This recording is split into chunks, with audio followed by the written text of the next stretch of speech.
باب نمبر 12 باب مناقب سعد بن معاذ رضی اللہ عنہ.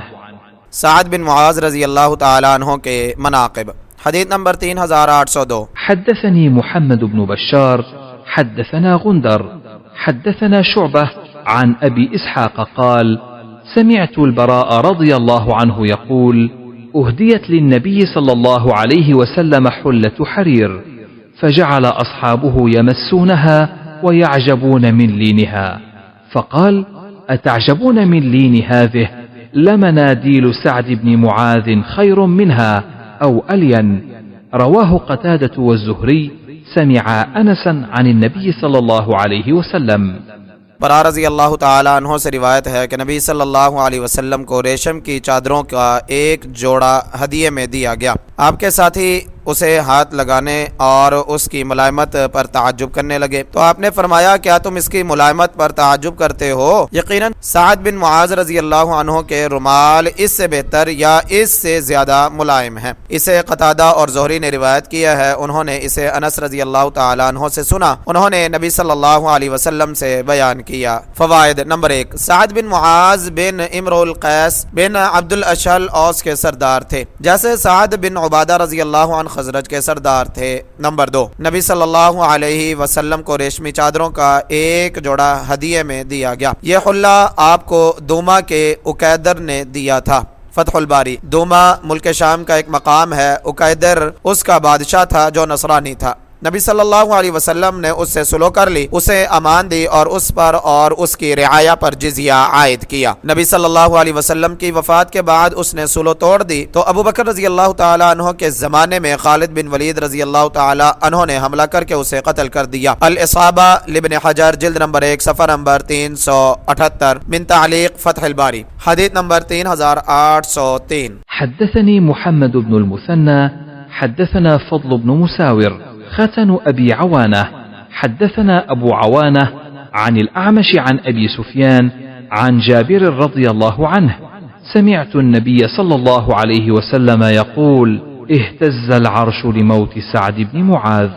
جابر رضی اللہ تعالیٰ عنہ سے روایت ہے کہ میں نے نبی صلی اللہ علیہ وسلم سے سنا، آپ فرماتے تھے عرش نے سعد بن معاذ رضی اللہ تعالیٰ عنہ کی موت کی وجہ سے حرکت کی، یعنی ان کی آمد کی خوشی سے جھوم اٹھا. اور اعمش سے روایت ہے کہ ہمیں ابو صالح نے جابر رضی اللہ تعالی عنہ سے انہوں نے نبی صلی اللہ علیہ وسلم سے ایسے ہی بیان کیا. تو ایک آدمی نے جابر رضی اللہ تعالی عنہ سے کہا کہ برا رضی اللہ عنہ تو کہتے ہیں کہ چارپائی نے حرکت کی. تو انہوں نے کہا بات یہ ہے کہ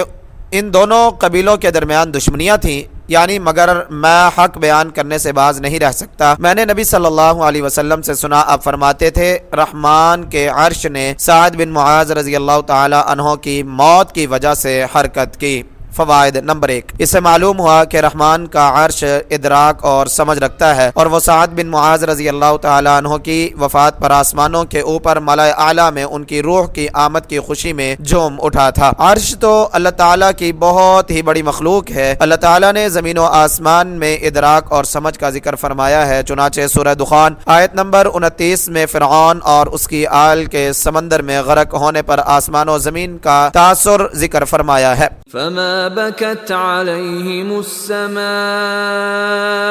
والأرض وما كانوا منظرين. پھر نہ ان پر آسمان و زمین روئے اور نہ وہ مہلت پانے والے ہوئے. اس سے معلوم ہوا کہ مومن کی موت پر زمین و آسمان روتے ہیں. یہ معنی کچھ بعید نہیں، جیسے اللہ تعالیٰ نے اپنے ڈر سے پتھروں سے نہریں پھوٹنے، ان کے پھٹ جانے اور اللہ کے خوف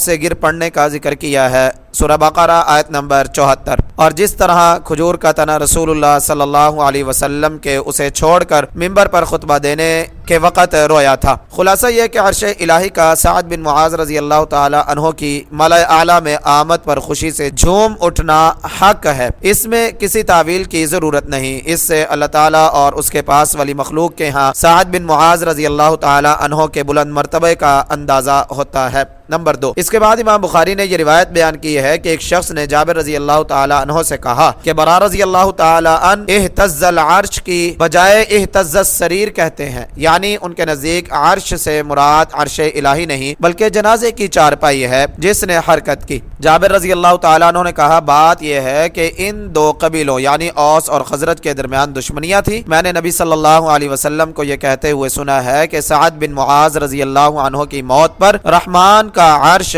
حرکت میں آ گیا۔ بعض لوگوں نے اس کا مطلب یہ سمجھا کہ جابر رضی اللہ تعالی عنہ یہ کہنا چاہتے ہیں کہ برا بن عازب رضی اللہ عنہما خزرج سے تھے اور سعد بن معاذ رضی اللہ عنہ قبیلہ اوس سے تھے۔ برا رضی اللہ عنہ کو پسند نہیں آیا کہ ان کی فضیلت بیان کی جائے، اس لیے انہوں نے عرش کی بجائے سریر کا لفظ استعمال کیا۔ اگرچہ روایت کے ظاہر الفاظ سے یہی معلوم ہوتا ہے مگر یہ معنی بالکل غلط ہے۔ حافظ ابن حجر رحمہ اللہ نے اس کے غلط ہونے کی وجہ یہ لکھی ہے کہ یہ کہنا کہ برا بن عازب رضی اللہ عنہما خزرج سے تھے درست نہیں، بلکہ برا رضی اللہ تعالی عنہ بھی اوس قبیلے سے تھے جس سے سعد بن معاذ رضی اللہ تعالی عنہ تھے، لہٰذا دونوں کے درمیان دشمنی کا سوال پیدا نہیں ہوتا۔ اصل بات یہ ہے کہ خزرج قبیلے سے خود جابر رضی اللہ تعالی عنہ ہیں، سعد رضی اللہ تعالی عنہ اوس قبیلے سے تھے، اور یہ جملہ کہ ان دونوں قبیلوں کے درمیان دشمنیاں تھیں اس کا تعلق برا رضی اللہ تعالی عنہ کے یہ کہنے سے نہیں کہ اہتز السریر یعنی چارپائی نے حرکت کی، بلکہ جابر رضی اللہ تعالی عنہ خود اپنے بارے میں کہہ رہے ہیں کہ میں قبیلہ خزرج کا ہوں اور اوس اور خزرج کے درمیان دشمنیاں تھیں، اس کے باوجود میں ان کے بارے میں وہ بات بیان کر رہا ہوں جو میں نے نبی صلی اللہ علیہ وسلم سے سنی ہے، وہ یہ ہے کہ سعد رضی اللہ تعالی عنہ کی موت پر رحمان کا عرش حرکت کر اٹھا تھا، یعنی حدیث میں عرش سے مراد چارپائی نہیں، اور برا رضی اللہ تعالی عنہ نے بھی چارپائی کے حرکت کرنے کا ذکر سعد بن معاذ رضی اللہ تعالی عنہ کی شان کم کرنے کے لیے نہیں کیا، بلکہ انہوں نے اہتز العرش لموت سعد بن معاذ کا مطلب یہی سمجھا ہے، ان کے متعلق یہی گمان رکھنا چاہیے۔ حدیث نمبر 3804 وعن الأعمش حدثنا أبو صالح عن جابر عن النبي صلى الله عليه وسلم مثله فقال رجل لجابر فإن البراء يقول اهتز السرير فقال إنه كان بين هذين الحيين ضغائن سمعت النبي صلى الله عليه وسلم يقول اهتز عرش الرحمن لموت سعد بن معاذ۔ ابو سعید خدری رضی اللہ تعالیٰ عنہ سے روایت ہے کہ کچھ لوگ سعد بن معاذ رضی اللہ تعالیٰ عنہ کے فیصلے پر یعنی متفق ہو کر قلعوں سے اتر آئے۔ آپ صلی اللہ علیہ وسلم نے ان کی طرف پیغام بھیجا، وہ ایک گدھے پر سوار ہو کر آئے۔ جب مسجد کے قریب آئے تو نبی صلی اللہ علیہ وسلم نے فرمایا اپنے سب سے بہتر یا اپنے سردار کی طرف اٹھو۔ پھر آپ نے فرمایا اے سعد، یہ لوگ تمہارے فیصلے پر یعنی متفق ہو کر اتر آئے ہیں۔ انہوں نے کہا پھر میں ان کے بارے میں فیصلہ کرتا ہوں کہ ان کے لڑائی کے قابل مردوں کو قتل کر دیا جائے اور ان کی عورتوں اور بچوں کو لونڈی اور غلام بنا لیا جائے۔ اس پر آپ صلی اللہ علیہ وسلم نے فرمایا یقیناً تم نے اللہ کے فیصلے کے مطابق فیصلہ کیا ہے یا بادشاہ کے فیصلے کے مطابق فیصلہ کیا ہے۔ فوائد نمبر 1، اس کی شرح حدیث نمبر 4121 میں آئے گی انشاءاللہ العزیز۔ نمبر 2، یہاں ایک بات کی طرف تنبیہ نہایت ضروری ہے، وہ یہ کہ رحمان کے عرش کے اوپر ہونے، اس کے آسمان دنیا پر اترنے، قیامت کے دن اس کے عرش کو 8 فرشتوں کے اٹھانے کو اور اس کے زمین پر آنے کو جہمیہ نہیں مانتے۔ اشعری اور ماتریدی حضرات کا بھی یہی عقیدہ ہے، وہ ایسی سب احادیث کی کوئی نہ کوئی تعویل کرتے ہیں جو در حقیقت تحریف ہوتی ہیں۔ یہاں حافظ رحمہ اللہ نے ان کی طرح ایک بہت بڑا دعویٰ کیا ہے، لکھتے ہیں وَمَعَ ذَلِكَ فَمُعْتَقَدُ سَلَفِ الْأَئِمَّةِ وَعُلَمَاءِ السُّنَّةِ مِنَ الْخَلَفِ أَنَّ اللَّهَ مُنَزَّهٌ عَنِ الْحَرْكَةِ وَالتَّحَوُّلِ وَالْحُلُولِ لَيْسَ كَمِثْلِهِ شَيْءٌ، یعنی ائمہ سلف اور خلف کے علماء سنت کا عقیدہ یہ ہے کہ اللہ تعالی حرکت سے، ایک جگہ سے دوسری جگہ جانے سے اور کسی چیز میں حلول سے پاک ہے۔ فتح الباری۔ حلول کے متعلق تو یہ بات درست ہے، اگر حلول کا معنی وہ ہو جو نصرانی اللہ تعالیٰ کے مسیح علیہ السلام کے اندر حلول کا دعویٰ کرتے ہیں یا صوفی حضرات اللہ تعالیٰ کے بندے میں حلول کا دعویٰ کرتے ہیں، اور اگر اس کا معنی یہ ہو کہ اللہ تعالیٰ زمین پر اتر آنے سے پاک ہے تو یہ صراحتاً قرآن مجید کے خلاف ہے۔ امام ترمذی علماء سلف میں سے ہیں اور علماء سلف کے عقیدے کو حافظ رحمہ اللہ اور ان کے ہم عقیدہ لوگوں سے بہت بہتر جانتے ہیں۔ انہوں نے سنن ترمذی کتاب الزکاة باب فضل الصدقہ حدیث نمبر 662 میں مذکور حدیث کے اللہ تعالیٰ صدقہ قبول کرتا ہے اور اسے اپنے دائیں ہاتھ میں پکڑ لیتا ہے،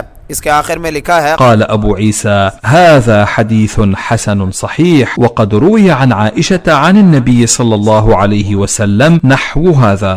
وقد قال غير واحد من أهل العلم في هذا الحديث وما يشبه هذا من الروايات من الصفات ونزول الرب تبارك وتعالى كل ليلة إلى السماء الدنيا قالوا قد تثبت الروايات في هذا ويؤمن بها ولا يتوهم ولا يقال كيف هكذا روي عن مالك بن أنس وسفيان بن عيينة وعبد الله بن المبارك أنهم قالوا في هذه الأحاديث أمروها بلا كيف وهكذا قول أهل العلم من أهل السنة والجماعة وأما الجهمية فأنكرت هذه الروايات وقالوا هذا تشبيه وقد ذكر الله تبارك وتعالى في غير موضع من كتابه اليد والسمع والبصر فتأولت الجهمية هذه الآيات وفسروها على غير ما فسر أهل العلم وقالوا إن الله لم يخلق آدم بيده وقالوا إنما معنى اليد القوة وقال إسحاق بن إبراهيم إنما يكون التشبيه إذا قال يد كيد أو مثل يد أو سمع كسمع أو مثل سمع فإذا قال سمع كسمع أو مثل سمع فهذا التشبيه وأما إذا قال كما قال الله تعالى يد وسمع وبصر ولا يقول كيف